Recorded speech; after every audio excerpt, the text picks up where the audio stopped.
hook you so hard you'll forget to blink. It starts with a slap heard across an entire school, but ends with a twist that flips every bully, every teacher, and every silent spectator on their heads.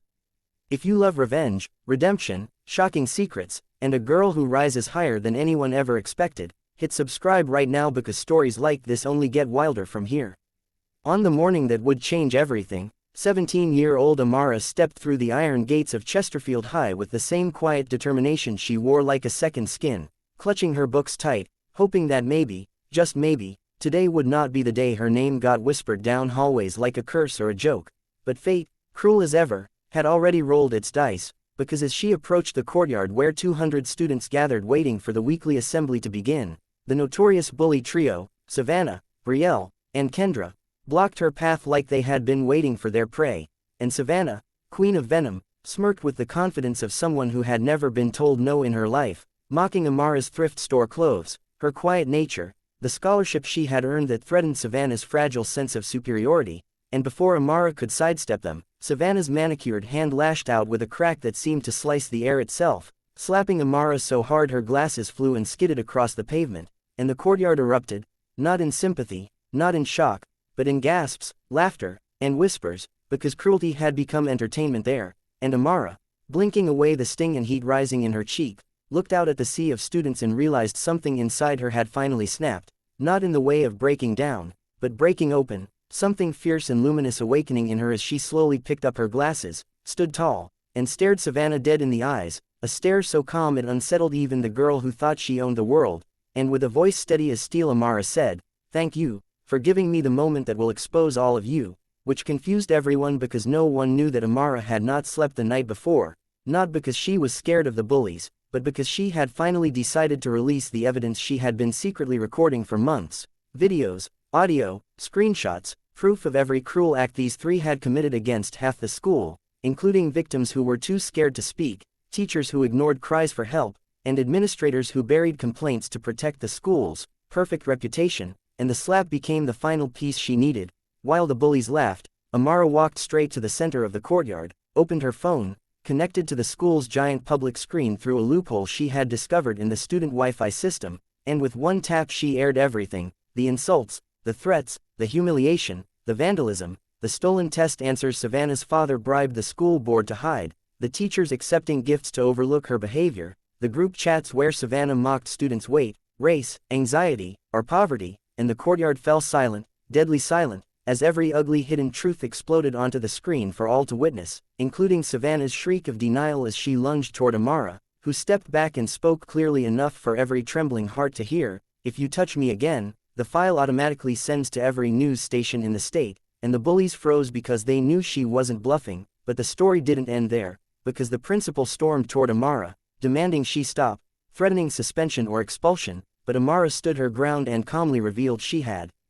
already emailed everything to the school board, the superintendent, the PTA, and the Department of Education, and that she had CC'd a civil rights attorney who had responded within minutes promising a full investigation, and suddenly the entire power structure of Chesterfield High trembled, because Amara wasn't just exposing bullies, she was exposing a system that protected them, and while chaos erupted, Savannah's perfect world facade disintegrated, her friends backed away from her, students who had once feared her now glared with a new fire, and teachers who had stayed silent now looked terrified as parents arrived demanding answers, but still the story twisted deeper, because as the crowd grew, a voice boomed across the courtyard, Amara's mother, Drive. Rahima Lawson, a woman most had never seen because she worked long hours as a senior analyst at the National Education Equity Council, which the school had dismissed as some government thing, unaware she had the authority to open federal investigations into school misconduct, and as she approached, flanked not by police but by two compliance officers in navy suits, Savannah's face drained of color, and Amara, feeling her strength grow, lifted her chin and told the crowd that everything they had seen was not just about revenge but about justice for every student who had suffered, and then she shared something even more shocking. She herself had once been too scared to speak, had once cried in bathroom stalls, had once believed cruelty was her destiny, but she had learned that silence fed bullies more than fear ever could, and her words ignited something powerful in the students who surrounded her, many of whom began stepping forward to share their own stories, some trembling, some crying, some relieved that someone had finally opened the door that had been locked for years, and within hours, The school board issued an emergency inquiry, the principal was placed on leave, Savannah and her friends were suspended pending investigation, and Amara, for the first time in her life, walked through those hallways not as prey, but as someone respected, supported, and deeply admired. But the biggest twist came weeks later during a mandatory school assembly when the superintendent publicly apologized to Amara, announcing that Chesterfield High would undergo a full policy overhaul inspired by her resilience, courage, and evidence, naming the new anti-bullying initiative after her, the Amara Code, which aimed to protect students from retaliation, amplify student voices, and ensure that no one could ever silence them again. And though Savannah tried to lie her way out of consequences, evidence was stacked too high, and her wealthy parents' influence couldn't save her this time. Her college admissions offers rescinded, her father removed from the school board, and her reputation permanently altered, while Amara received scholarship offers, community awards, and a standing ovation the day she graduated, her story spreading throughout the district like wildfire, empowering thousands of students to speak up. And though she never sought revenge, fate had given her more than she expected. Not just justice, not just accountability, but a chance to turn her deepest wound into a ripple that changed everything. And as she stepped onto the stage to accept her scholarship, she whispered to herself, "That slap didn't break me. It woke me," and the audience roared as she took her place in history, not as a victim, but as the girl who turned humiliation into revolution. After the explosive events that turned Chesterfield High upside down, Amara thought the storm had passed, but she didn't realize she had only beaten the first level of a much darker game, because the moment Savannah's suspension became official and investigators started combing through years of hidden misconduct, the real villains, the adults who had enabled everything, began to panic, meeting behind closed doors, plotting how to twist the narrative, and their fear grew even sharper when journalists began emailing the school demanding statements and legal teams requested access to old complaint logs. And while Amara focused on her classes and tried to enjoy the rare quiet she finally had, strange things began happening around her. Anonymous emails warning her to stop digging, threatening notes slipped into her locker, teachers she once respected suddenly turning cold, whispering to each other in staff rooms she accidentally overheard, saying things like, "She needs to be put in her place," and "The board is furious she embarrassed them." But Amara didn't back down, even when her mother suggested tightening their security at home, because Amara believed transparency was the only path to change. So she continued cooperating with the investigators, exposing more cover-ups, even reading files that made her stomach twist. Complaints from kids who had transferred, threats swept under rugs, secret donations from wealthy parents to silence victims. And amidst all this, Savannah, desperate, cornered, and angrier than ever, began orchestrating her own revenge from her forced exile. She had lost her popularity, her college dreams, her father's position, and now lived in the shadow of Amara's rising influence, which made her rage burn hotter. And she started feeding lies to gossip pages, claiming Amara had fabricated videos, edited evidence, even implying Amara had slapped herself to gain sympathy. And while most people dismissed the claims, some students, especially those who had benefited from the old system, began turning their backs on Amara, whispering behind her as she walked by, creating a new wave of social tension that felt sharper than the bullying had ever been. But Amara refused to be broken again. Instead, she doubled down, attending board hearings with poise, speaking on student panels, and even being invited to a televised youth leadership session, where she calmly dismantled every lie that had been spread about her, which only fueled Savannah's unraveling, because the more power Amara gained,